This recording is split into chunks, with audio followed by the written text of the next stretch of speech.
In the quiet town of Millbrook, Georgia, where church bells ring every Sunday morning and neighbors still wave from their front porches, some mysteries refuse to stay buried. This is the story of David and Nicole Matthews, a missionary couple whose disappearance in 2009 left an entire community questioning everything they thought they knew about faith, trust, and the darkness that can hide behind the most sacred walls. What happened on that October night 14 years ago? How does a devoted couple simply vanish without a trace after a mission service? And what secrets were hidden in those letters found in 2023 that would finally shed light on one of Georgia's most puzzling missing persons cases? Before we continue, let us know where you're watching from. And don't forget to like this video and subscribe to the channel by clicking the icon in the bottom right corner of your screen. Now let's get into the story. October 15, 2009, started like any other Thursday evening at Millbrook Baptist Church. The autumn air carried the scent of burning leaves, and the church parking lot slowly filled with familiar faces gathering for the monthly mission service. David Matthews, 34, stood at the front entrance greeting congregation members with his characteristic warm smile. His wife Nicole, 32, was inside arranging pamphlets about their upcoming mission trip to Honduras. The Matthews had been pillars of the Millbrook Baptist community for over 6 years. David served as the missions coordinator, while Nicole led the women's prayer group and taught Sunday school to the teenagers. They were the kind of couple that other church members looked up to, devoted to each other, passionate about their faith, and always ready to help anyone in need. Pastor William Henderson had known the couple since they first arrived in Millbrook, fresh out of seminary. He often said that David and Nicole embodied everything a missionary couple should be. They had already completed 3 successful mission trips to Central America, building schools and providing medical aid to remote communities. Their upcoming trip to Honduras was supposed to be their most ambitious project yet, establishing a permanent mission outpost that would serve multiple villages. That Thursday evening, the church sanctuary buzzed with excitement. Margaret Thompson, the 45-year-old leader of the women's ministry, had organized a special fundraising dinner to support the Matthews mission work. The entire congregation had turned out, filling the pews and fellowship hall. Children ran between the tables while their parents discussed the importance of missionary work and how proud they were to support David and Nicole's calling. Detective James Cooper would later learn from witness statements that the evening had proceeded normally until around 8:30. David had given a passionate presentation about the needs in Honduras, showing slides of the villages they planned to serve. Nicole had spoken about the children they'd met on previous trips and how education could transform entire communities. The congregation had responded generously, raising over $12,000 for the mission fund. After the formal presentation, the evening shifted to the fellowship portion. People mingled, shared stories, and discussed the upcoming mission trip. Several church members remembered seeing David and Nicole together around 9 o'clock, standing near the coffee station in the fellowship hall. They appeared to be in good spirits, thanking supporters and discussing logistical details with other church members. Margaret Thompson later told investigators that she had spoken with Nicole around 9:15 about organizing a women's prayer circle for the mission trip. Nicole had seemed enthusiastic about the idea and promised to call Margaret the next day to discuss details. This would be one of the last confirmed conversations anyone had with either of the Matthews that night. Around 9:30, Pastor Henderson made his closing remarks and offered a final prayer for the mission work. He specifically prayed for David and Nicole's safety and success in Honduras. The irony of this prayer would haunt him for years to come. As the congregation began to disperse, people said their goodbyes and headed to their cars. This is where the timeline becomes murky. Several witnesses reported seeing David helping carry chairs back to the storage room around 9:45. Nicole was spotted near the church kitchen, helping with cleanup. But after 10 o'clock, the accounts become conflicting and sparse. Tom Bradley, a deacon who stayed late to lock up the church, told police he saw the Matthews silver Honda Accord still in the parking lot when he left around 10:30. He assumed they were having a private conversation with Pastor Henderson or finishing up some mission-related paperwork. Tom locked the main church doors but left the side entrance open, knowing that David had a key and often stayed late to work in his small office. Pastor Henderson himself left the church around 10:15, after speaking with a few lingering congregation members about upcoming events. He distinctly remembered saying goodnight to both David and Nicole, though he couldn't recall the exact time or context of this farewell. What he did remember was that both seemed in good spirits and were looking forward to their departure for Honduras, scheduled for just 3 weeks away. The first sign that something was wrong came the next morning.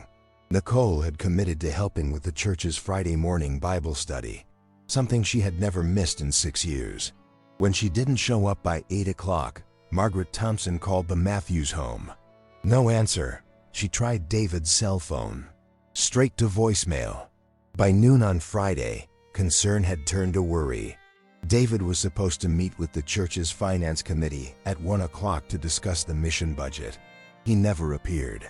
Pastor Henderson drove to the Matthews' small rental house on Maple Street. Their car wasn't in the driveway, and no one answered the door. The house appeared secure, with no signs of disturbance. That afternoon, Pastor Henderson made the call that would launch one of the most extensive missing persons investigations in the county's history. He dialed 911 and reported David and Nicole Matthews missing. The operator's questions seemed routine at first. When were they last seen?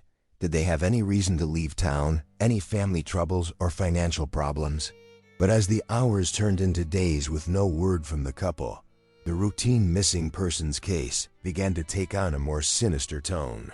Their bank accounts showed no unusual activity. Their suitcases were still in their bedroom closet. The materials for their Honduras mission trip remained spread across their dining room table, including Nicole's carefully written packing lists and David's mission planning notebooks. Detective James Cooper caught the case on Monday morning, October 19th. A 20-year veteran of the Sheriff's Department, Cooper had handled dozens of missing persons cases, but something about the Matthews situation immediately struck him as unusual. In his experience, when adults disappeared voluntarily, they left behind some trace: a withdrawn bank account, a hastily packed bag, a note, something.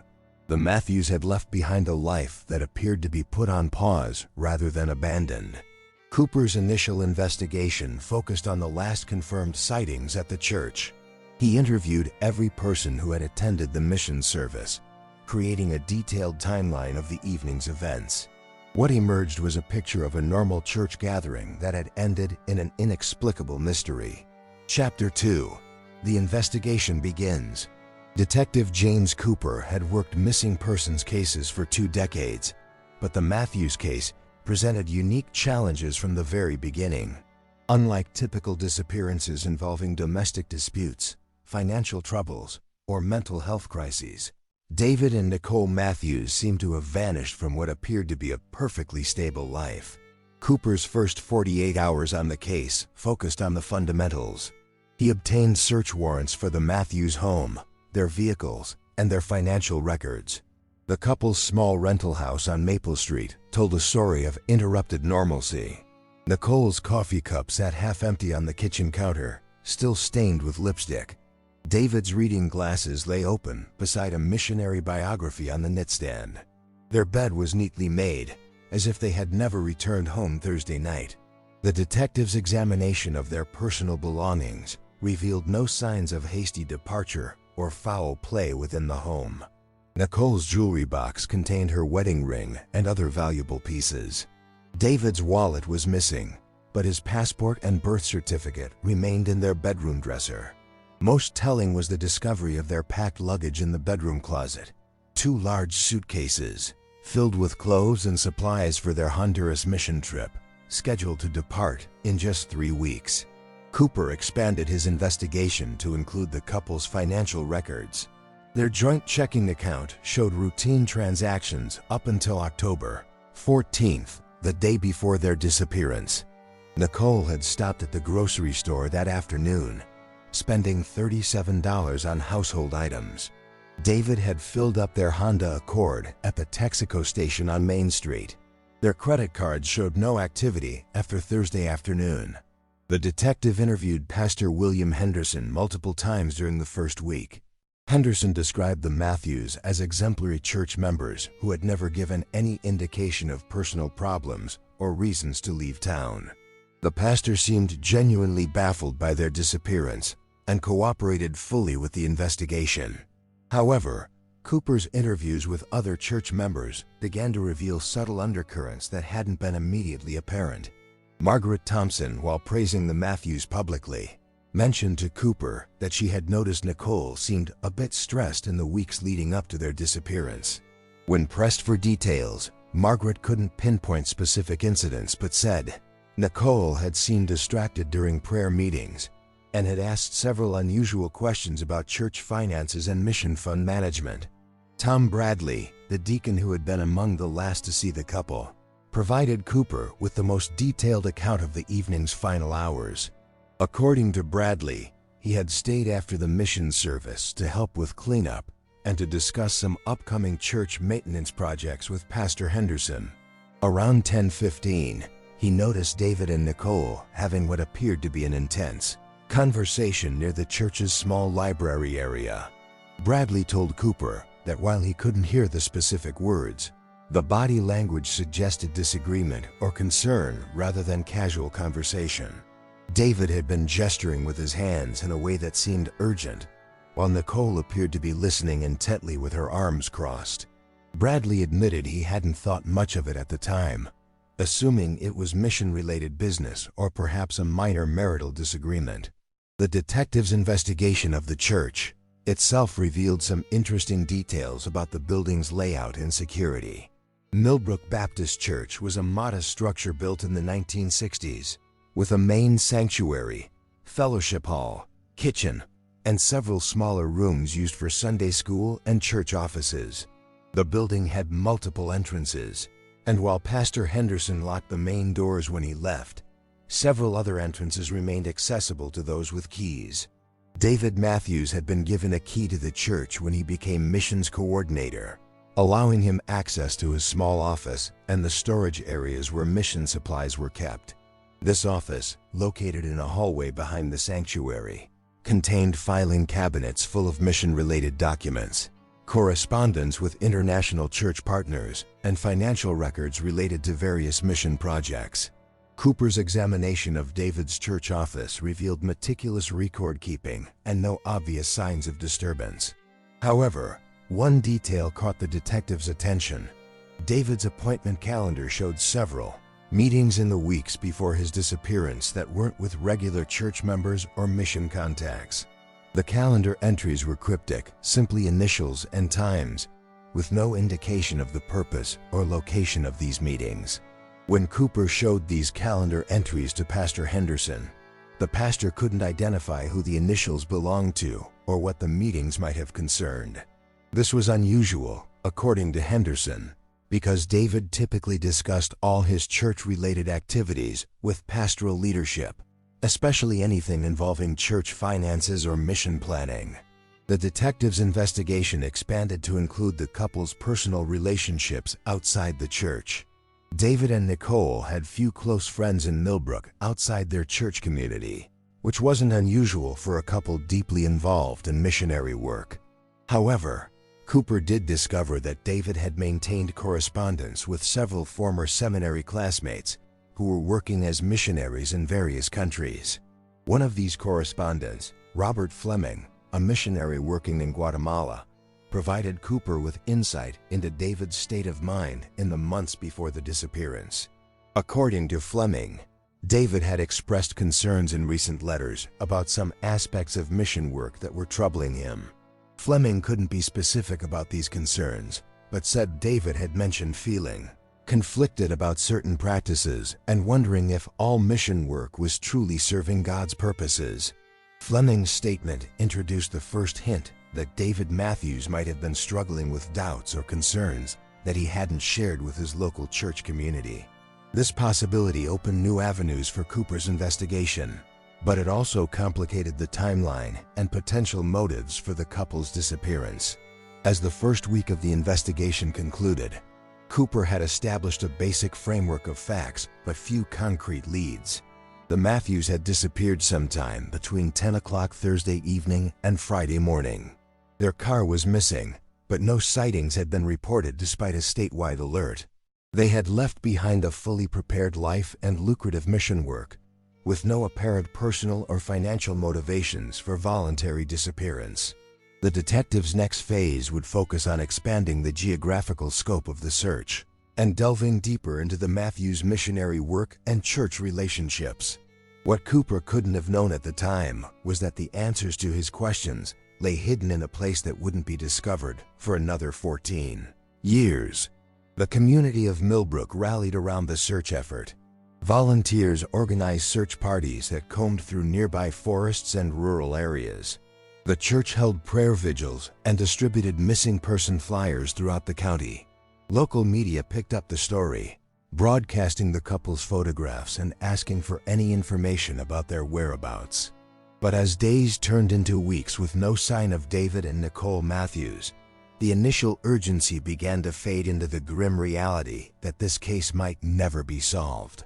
Cooper continued his investigation, following up on tips and potential sightings, but each lead ultimately dead-ended.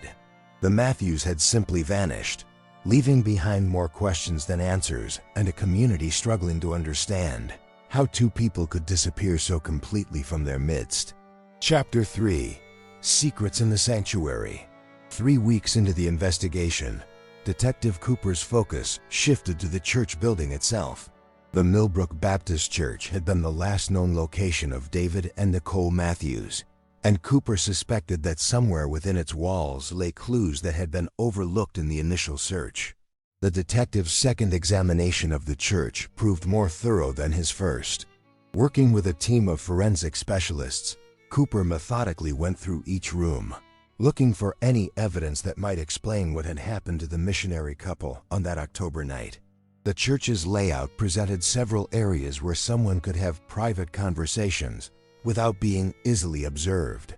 Beyond the main sanctuary and fellowship hall, the building contained a maze of smaller rooms, Sunday school classrooms, storage closets, a small kitchen, and a basement area that housed the church's heating system and additional storage space. Of particular interest to Cooper was David's small office, located in a hallway behind the sanctuary. The room was cramped but organized, with filing cabinets containing years of mission-related correspondence and financial records. David's desk showed signs of recent use: papers scattered in organized piles, pens and highlighters arranged neatly, and a half-finished letter to a mission contact in Honduras. However, it was what Cooper found in David's filing cabinet that began to shift the investigation in a new direction.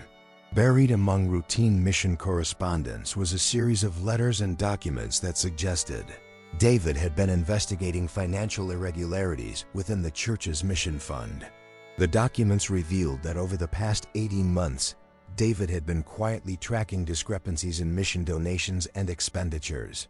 His handwritten notes, tucked between official church financial statements, showed calculations and questions about where certain donated funds had actually gone.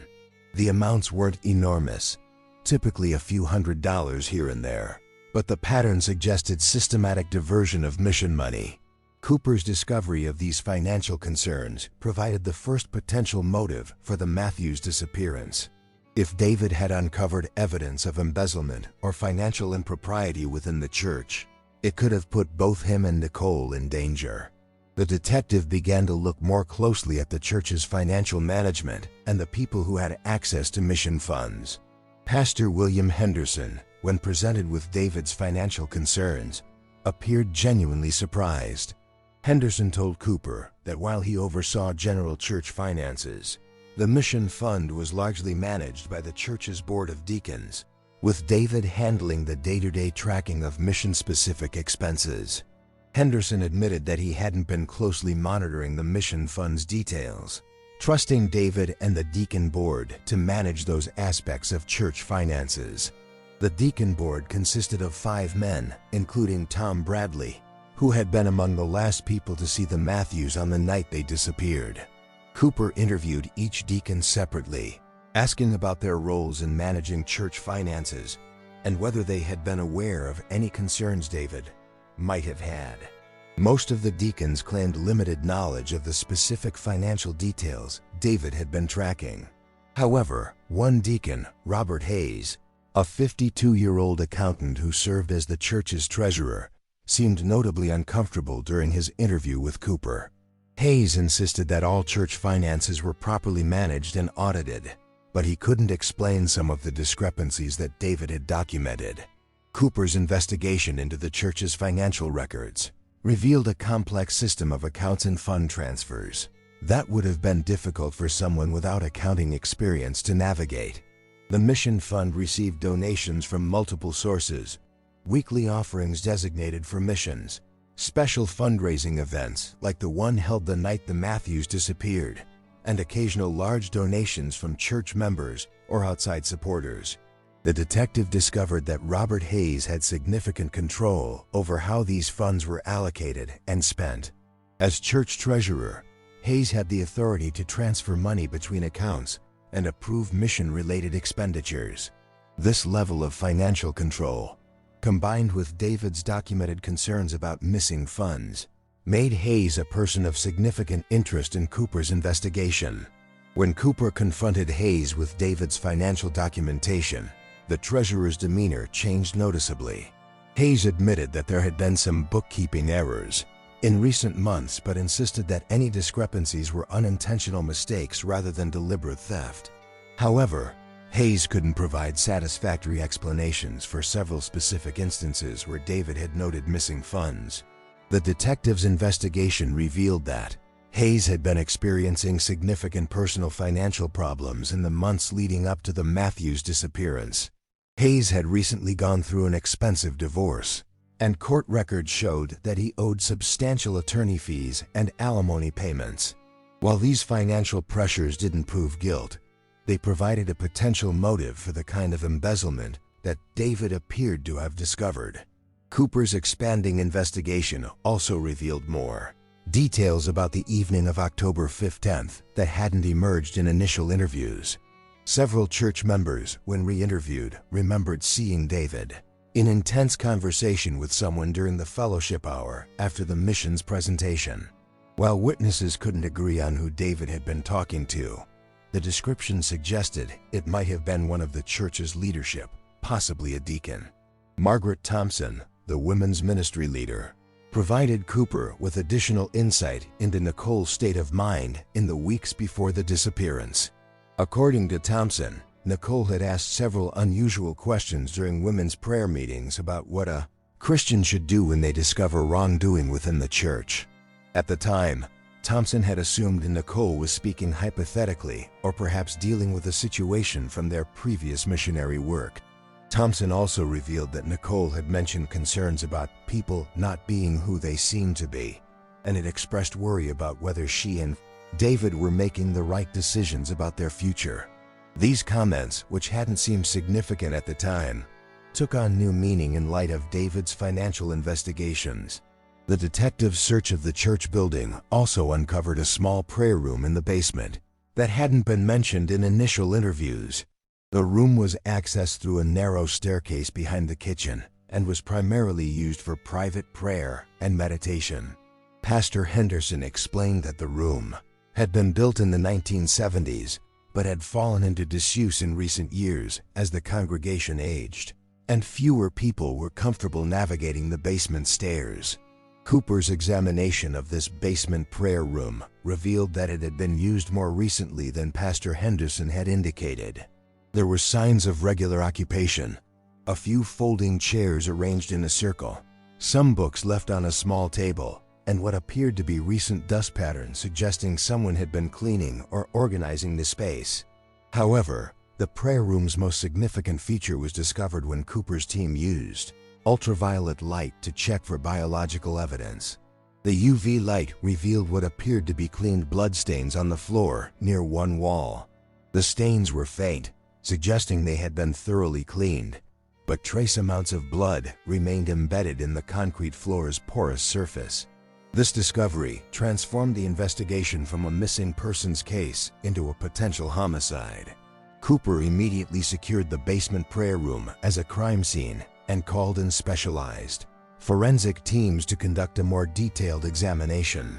The basement became the focus of an intensive investigation that would uncover evidence suggesting that David and Nicole Matthews had met their fate within the walls of their own church.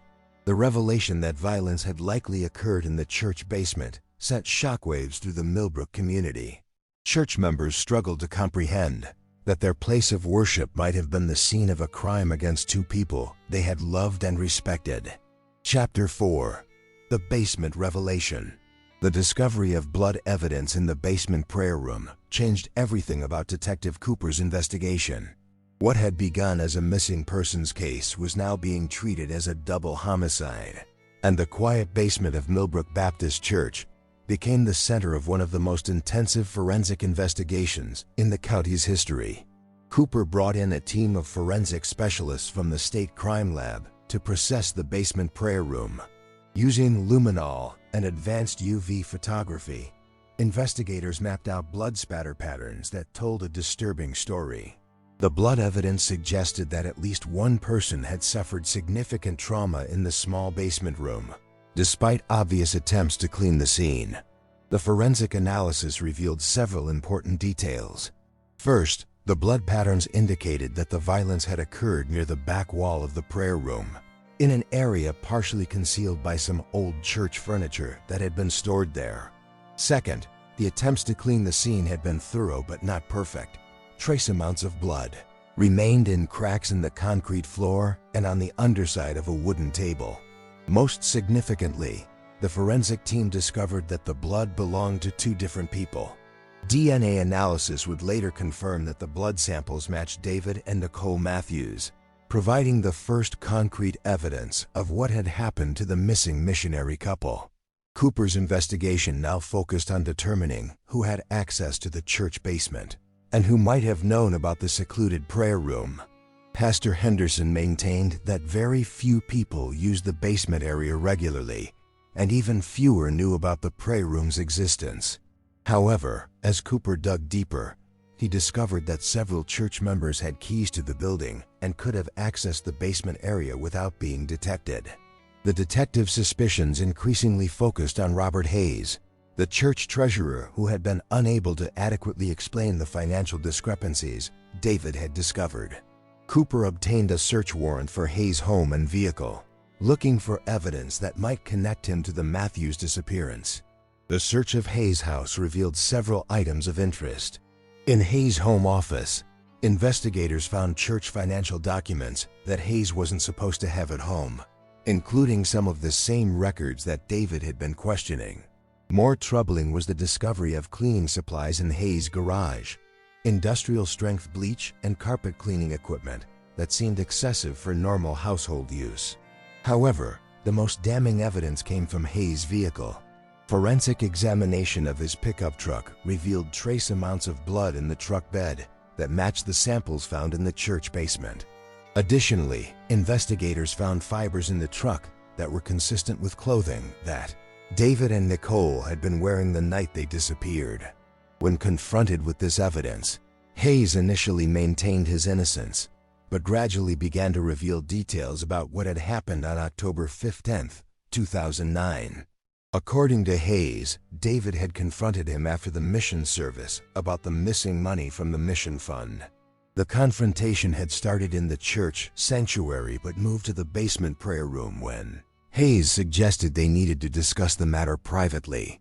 Hayes claimed that the confrontation had escalated when David threatened to expose the embezzlement to Pastor Henderson and the congregation. According to Hayes, David had accused him of stealing money that was supposed to help poor children in Honduras, and Nicole had supported her husband's accusations. Hayes maintained that he had only intended to scare the couple into keeping quiet about the financial irregularities. However, Hayes' story contained several inconsistencies, and Cooper suspected that the treasurer was minimizing his role in what had actually occurred. The blood evidence suggested that both David and Nicole had suffered significant injuries, far beyond what would result from a simple confrontation or attempt at intimidation. Under continued questioning, Hayes eventually admitted to a more violent version of events. He claimed that David had become physically aggressive during their argument, and that Hayes had defended himself with a metal cross that had been decorating the prayer room wall. According to Hayes, David had been struck in the head and had fallen, hitting his head again on the concrete floor. Hayes said that Nicole had screamed and tried to help her husband, but David appeared to be badly injured or possibly dead. In a panic, Hayes claimed he had struck Nicole as well to prevent her from calling for help. Hayes maintained that he hadn't intended to kill either of them, but that the situation had spiraled out of control. The detective's investigation revealed that Hayes' version of events, while partially consistent with the physical evidence, still contained gaps and inconsistencies. The blood spatter pattern suggested a more prolonged and violent confrontation than Hayes was willing to admit. Additionally, the forensic evidence indicated that attempts had been made to move and position the bodies, suggesting premeditation rather than panic. Cooper's reconstruction of the crime suggested that Hayes had lured David and Nicole to the basement prayer room under the pretense of discussing the financial concerns privately. Once in the secluded room, Hayes had attacked both victims, possibly using multiple weapons including the metal cross he had mentioned and potentially other objects found in the basement. The question that remained was what Hayes had done with the bodies. Despite extensive searches of the area around Millbrook and Hayes' property, no trace of David and Nicole Matthews had been found. Hayes initially claimed he couldn't remember what he had done with the bodies, citing panic and shock. However, Cooper suspected that Hayes was protecting himself from additional charges by refusing to reveal the location of the victims. Under pressure from continued interrogation and the mounting physical evidence, Hayes eventually led investigators to a remote area about 20 miles outside Millbrook. In a wooded area near an abandoned quarry, investigators discovered the remains of David and Nicole Matthews, buried in a shallow grave that had been concealed with rocks and fallen branches. The discovery of the bodies provided closure to the investigation, but raised additional questions about Hayes' actions after the murders. The location of the burial site suggested significant planning and effort to conceal the crime. Hayes had not only committed the murders but had then transported the bodies, dug a grave, and attempted to hide all evidence of his actions. Hayes was arrested and charged with 2 counts of first-degree murder, along with embezzlement and other related charges. The evidence against him was overwhelming. Physical evidence from the church basement, forensic evidence from his vehicle, financial records documenting his theft from the mission fund, and ultimately his own confession to the crimes. The Millbrook community struggled to process the revelation that someone they had trusted with their church finances had murdered 2 beloved members of their congregation. Pastor Henderson and other church leaders grappled with questions about how they had failed to detect Hayes' financial crimes and whether better oversight might have prevented the tragedy. The trial of Robert Hayes became a focal point for discussions about trust, oversight, and the vulnerability of religious communities to internal threats. Hayes ultimately pleaded guilty to second-degree murder in exchange for a sentence of life in prison without parole, avoiding the death penalty but ensuring he would never again be free to harm others.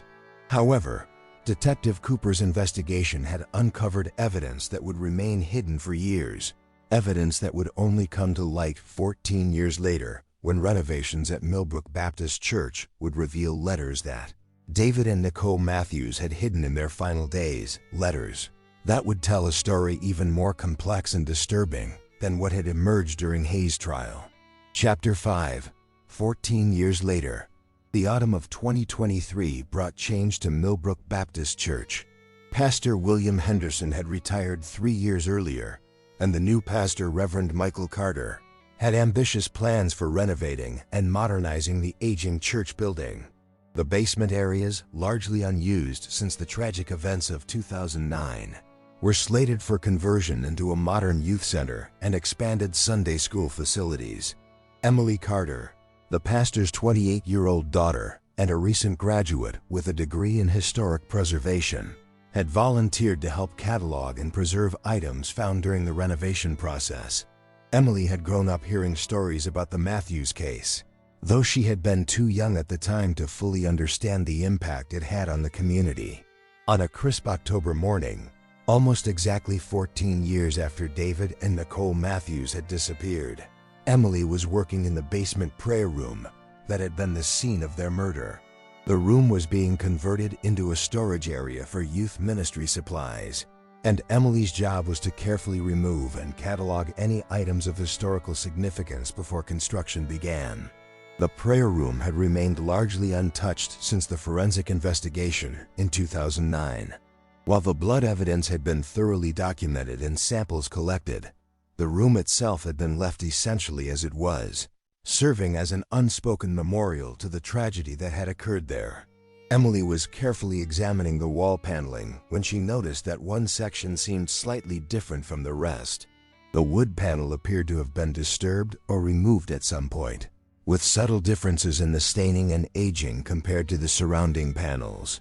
Her training in historic preservation had taught her to notice such details, and her curiosity was piqued. Using a small pry bar, Emily carefully removed the loose panel and discovered a small cavity behind it, apparently created by removing some of the wall's interior framing. Inside this hidden space was a manila envelope, carefully wrapped in plastic to protect it from moisture and time. Emily's hands trembled as she opened the envelope and discovered a collection of handwritten letters, along with several photographs and what appeared to be copies of financial documents. The letters were written in two different handwriting styles, and Emily quickly realized they were correspondence between David and Nicole Matthews. The discovery was immediately reported to the current church leadership and to Detective Cooper, who had retired from active duty but remained in the area as a consultant on cold cases. Cooper, now in his 60s, was intrigued by the possibility that evidence had remained hidden in the church all these years. Cooper's examination of the hidden letters revealed that David and Nicole Matthews had been far more aware of the danger they were in than anyone had realized at the time of their disappearance. The letters, dated in the weeks leading up to October 15, 2009, documented not only their discovery of Robert Hayes' embezzlement, but also their growing fear that Hayes was becoming increasingly desperate and potentially dangerous. The first letter, written by David to Nicole, was dated September 20, 2009, almost a month before their disappearance. In it, David described his discovery of financial irregularities in the mission fund and his growing suspicion that Hayes was systematically stealing money intended for their missionary work. David wrote about his moral dilemma, whether to confront Hayes directly, report the theft to Pastor Henderson, or gather more evidence before taking action. Nicole's response, found in the same envelope, revealed that she had been conducting her own quiet investigation into Hayes' behavior. Nicole had noticed that Hayes had been asking unusual questions about the couple's mission, trip schedules, and had seemed particularly interested in when they would be leaving for Honduras. She wrote to David about her growing feeling that Hayes saw their upcoming departure as an opportunity to cover up his financial crimes. Subsequent letters between the couple documented their decision to gather conclusive evidence of Hayes' embezzlement before confronting him or reporting their suspicions to church leadership. They had planned to complete their investigation after returning from their Honduras mission trip, hoping that the additional time would allow them to build an irrefutable case. However, the final letter in the collection, written by Nicole just 2 days before their disappearance, revealed that their situation had become more urgent and dangerous than they had anticipated. Nicole wrote about a confrontation she had had with Hayes in the church parking lot, during which Hayes had made veiled threats about what might happen to people who didn't mind their own business. This final letter also revealed that David and Nicole had hidden copies of financial documents and evidence of Hayes' crimes in multiple locations, anticipating that they might need to protect themselves or ensure that the truth would eventually come to light. The hidden envelope Emily had discovered was apparently one of several caches of evidence the couple had created. Most chillingly, Nicole's final letter contained a detailed account of their plans for the evening of October 15th. The couple had decided to confront Hayes after the mission service, hoping that the public setting and the presence of other church members would provide them with safety. They had arranged to meet Hayes in the basement prayer room, believing that the semi-private location would allow for a frank discussion, while still keeping them within the church building where help would be available if needed. The letters revealed that David and Nicole Matthews had walked into their final confrontation with Hayes knowing they were in danger, but believing they could manage the situation safely. Their miscalculation had cost them their lives, but their foresight in hiding evidence had preserved the truth about their final weeks and the extent of Hayes' crimes. Detective Cooper's analysis of the financial documents found with the letters revealed that Hayes' embezzlement had been even more extensive than what had been discovered during the original investigation. The documents showed that Hayes had been stealing from the mission fund for over 2 years, taking advantage of the trust placed in him by the congregation and the relatively informal oversight of mission finances. The total amount Hayes had stolen was nearly $50,000, money that had been donated by church members, specifically to support missionary work in impoverished communities. The theft represented not just a financial crime, but a betrayal of the faith and generosity of people who had sacrificed to support what they believed was God's work. The discovery of the letters also provided insight into the character and faith of David and Nicole Matthews in their final weeks. Despite their fear and the growing danger they faced, their correspondence revealed a couple committed to doing what they believed was right, even at personal risk. Their letters contained numerous references to prayer, scripture, and their belief that God would protect them and ensure that justice would ultimately prevail. Emily Carter's discovery of the hidden letters brought new attention to the Matthews case and provided closure to some questions that had remained unanswered even after Hayes' conviction. The letters were made public with the permission of the Matthews family, serving as a testament to the couple's integrity and courage in the face of danger. The revelation also prompted the church to implement new financial oversight procedures and to establish a memorial fund in David and Nicole's honor, dedicated to supporting legitimate missionary work and ensuring that their sacrifice would contribute to the causes they had died trying to protect. Chapter 6. The Hidden Truth. The discovery of David and Nicole Matthews' hidden letters sent shockwaves through Millbrook once again. 14 years after their tragic disappearance, Detective Cooper, though retired, found himself drawn back into the case as new details emerged from the couple's correspondence that painted an even more complex picture of the events leading to their deaths. Among the letters Emily Carter had found was a detailed journal entry written by David just 1 week before the fateful mission service. In this entry, David revealed that Hayes had approached him privately with what amounted to a bribe, offering to make good on the stolen money if David would agree to keep quiet about the embezzlement until after Hayes could arrange his personal finances. David's journal entry described his anguish over this proposition. Hayes had told him that exposure of the theft would destroy Hayes' family, who were innocent of any wrongdoing. Hayes had 2 teenage daughters and an ex-wife who depended on his child support payments. The church treasurer had painted himself as a desperate man who had made terrible mistakes, but who deserved a chance to make things right without destroying his family's future. This revelation added a new dimension to understanding David's state of mind in his final days. The missionary had been struggling not just with the discovery of financial crimes, but with the moral complexity of how to respond to Hayes' plea for mercy. David's journal entries showed a man torn between his duty to protect the church's mission funds and his compassion for Hayes' family members who would suffer from exposure of the crimes. Nicole's letters revealed that she had been less sympathetic to Hayes' situation. Her correspondence showed that she viewed Hayes' appeal for mercy as manipulation, designed to buy time for him to either cover up additional crimes or to flee with whatever money he had already stolen. Nicole had urged David to report Hayes immediately, arguing that their responsibility was to the church and to the poor communities their mission work was supposed to serve. The couple's letters documented several tense discussions about how to handle the Hayes situation. David had wanted to give Hayes a brief opportunity to return the stolen money and confess to church leadership, while Nicole had argued that Hayes had already proven himself untrustworthy and that any delay would simply give him more time to cause additional harm.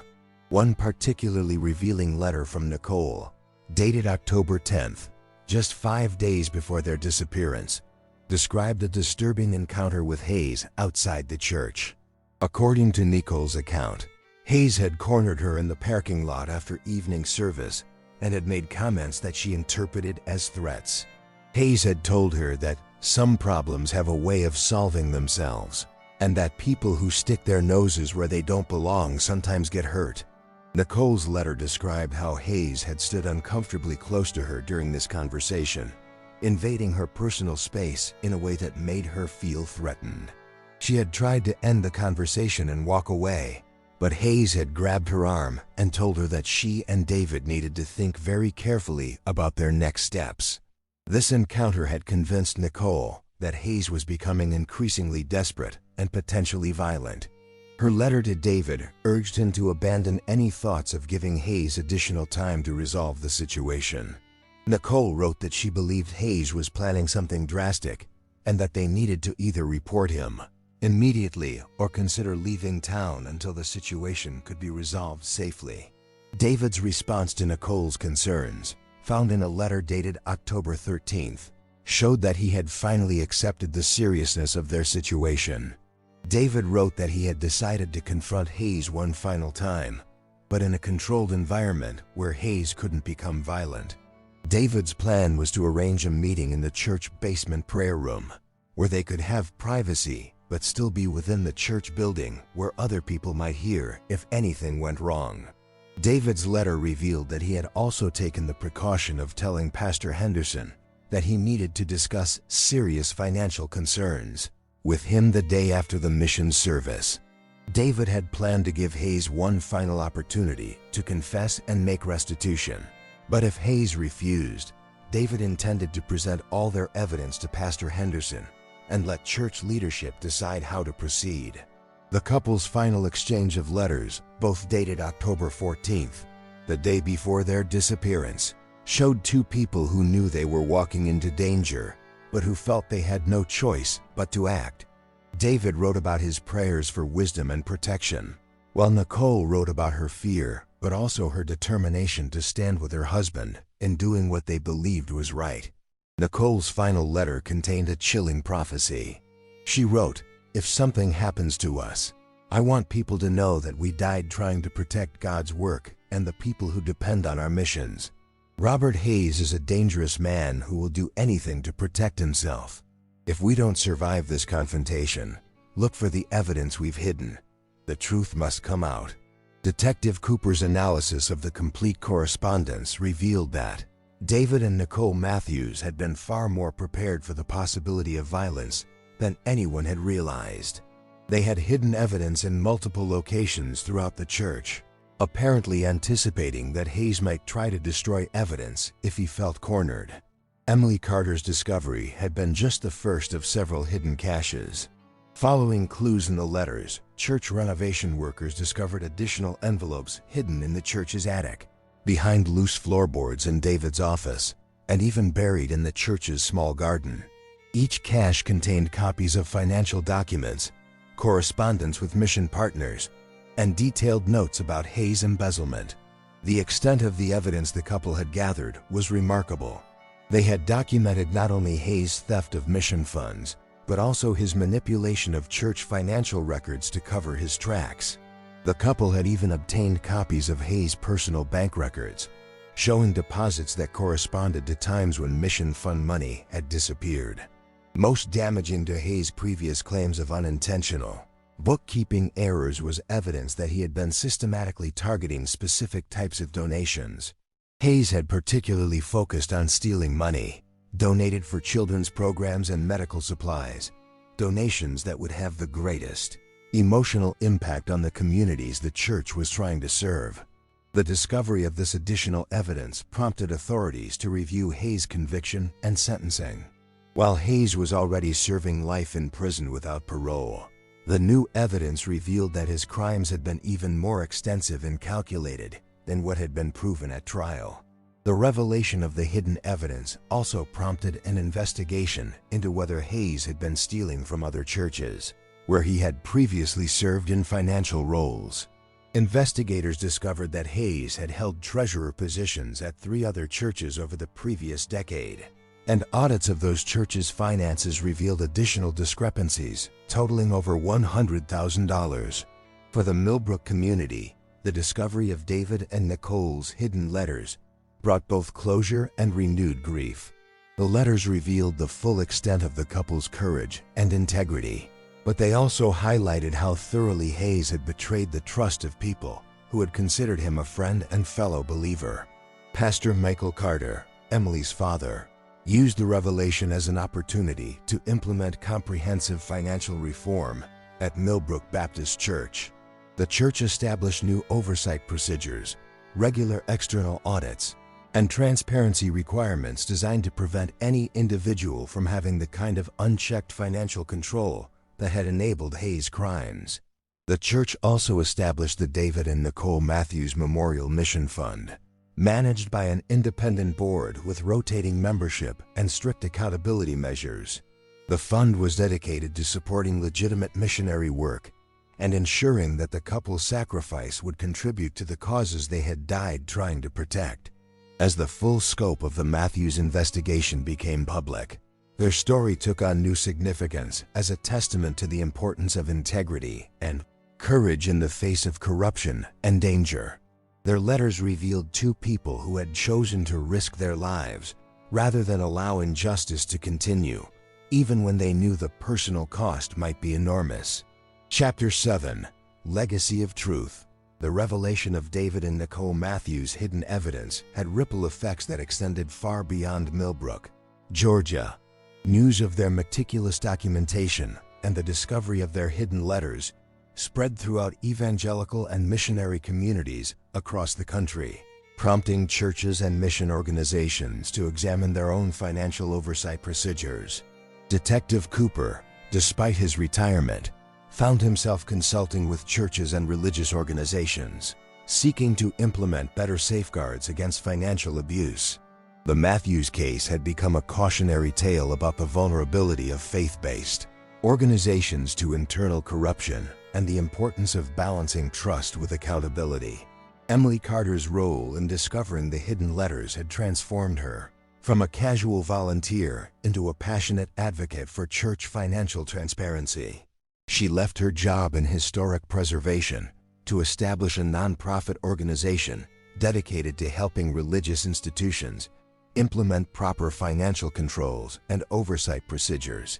Emily's organization, called the Matthews Foundation for Church Integrity, provided training and resources to help prevent the kind of financial abuse that had cost David and Nicole their lives. The foundation's work revealed that the Matthews case was far from unique. Emily's research uncovered dozens of similar cases across the country where church leaders or volunteers had embezzled funds designated for charitable work. In many cases, the theft had gone undetected for years because of inadequate oversight and the tendency of religious communities to trust their members without verification. Pastor Michael Carter used his daughter's discovery as the foundation for a complete transformation of Millbrook Baptist Church's approach to financial management and transparency. The church implemented monthly financial reports available to all members, rotating oversight committees, and external audits conducted by independent accounting firms. These measures ensured that no individual would ever again have the kind of unchecked access to church funds that had enabled Hayes' crimes. The church also established a memorial garden on the grounds where David and Nicole Matthews were honored with a permanent memorial. The garden featured native Georgia plants and a simple stone bench inscribed with a verse from 2 Timothy. "I have fought the good fight. I have finished the race. I have kept the faith." The memorial served as a reminder of the couple's sacrifice and their commitment to integrity, even in the face of mortal danger. For Hayes, The discovery of the additional evidence meant that his claims of temporary lapses in judgment and unintentional mistakes were completely discredited. The hidden letters and financial documents revealed a pattern of calculated theft spanning several years and multiple churches. While Hayes was already serving life in prison, the revelation of his more extensive crimes ensured that his requests for appeal or sentence reduction would be denied. Hayes had initially maintained that he had only intended to borrow money from the mission fund, and that he had planned to return it before anyone discovered the discrepancies. However, the evidence hidden by David and Nicole showed that Hayes had never made any attempts to replace stolen funds and had actually become more sophisticated in his theft techniques over time. The letters also revealed that Hayes had been monitoring David and Nicole's investigation more closely than anyone had realized. Hayes had apparently gained access to David's church office and had been aware that the couple was gathering evidence against him. This knowledge had likely contributed to Hayes' decision to lure them to the basement prayer room, where he could confront them about their investigation without witnesses. Detective Cooper's final analysis of the case concluded that David and Nicole Matthews had been murdered not in a moment of panic, as Hayes had claimed, but as part of a calculated effort to silence them and destroy the evidence they had gathered. The couple's decision to hide copies of their evidence in multiple locations had ultimately ensured that the truth would emerge, even though it took 14 years for the full scope of their investigation to be discovered. The Matthews case also prompted changes in how law enforcement agencies investigate crimes involving religious organizations. Cooper worked with state and federal authorities to develop training programs for investigators dealing with church-related financial crimes, emphasizing the importance of thoroughly searching all areas of religious buildings and understanding the unique dynamics of faith-based communities. One of the most significant impacts of the case was on missionary organizations and their approach to financial oversight. The revelation that funds intended for poor children and medical supplies had been stolen prompted many mission agencies to implement new tracking and verification systems for donated funds. These measures ensured that money donated for specific purposes would actually reach its intended recipients. The Matthews Foundation for Church Integrity established an annual conference where church leaders, law enforcement officials, and financial experts shared best practices for preventing and detecting financial abuse in religious organizations. The conference, held each October in honor of David and Nicole's memory, became a major gathering for those committed to protecting the integrity of faith-based charitable work. Emily Carter's work with the foundation brought her into contact with other families who had been victims of church-related financial crimes. She discovered that the emotional impact of such crimes extended far beyond the immediate financial losses. When trusted religious leaders betrayed their community's faith, it often resulted in long-lasting spiritual and psychological damage to congregation members.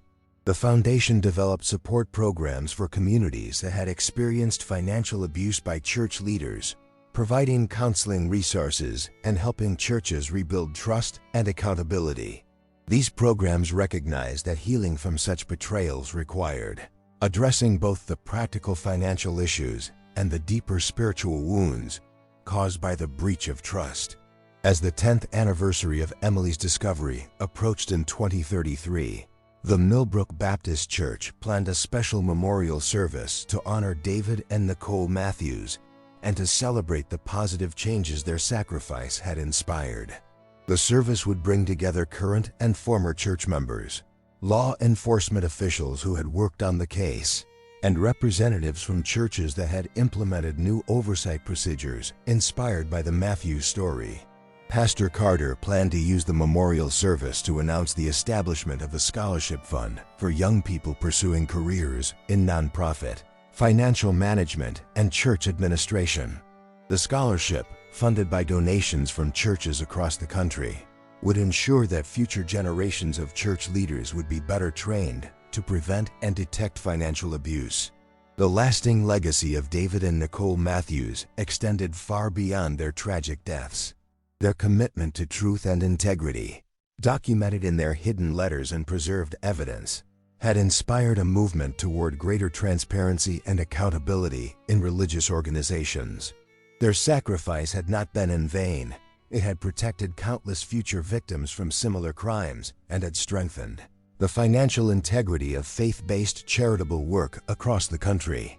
In the quiet town of Millbrook, where church bells still ring every Sunday morning and neighbors wave from their front porches, the memory of David and Nicole Matthews serves as a reminder that standing up for truth and justice sometimes requires the ultimate sacrifice. Their story continues to inspire those who choose courage over comfort, integrity over convenience, and truth over silence, even when the personal cost is enormous. The Matthews case stands as a testament to the power of preparation, documentation, and the unwavering commitment doing what is right, regardless of the consequences.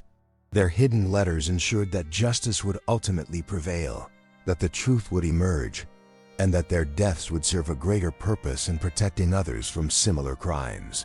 As visitors to the Memorial Garden in Millbrook read the inscription on their bench and reflect on their story, David and Nicole Matthews continue to challenge others to live with the same courage and integrity that defined their lives and ultimately cost them their lives, but which also ensured that their legacy would endure long after their tragic deaths.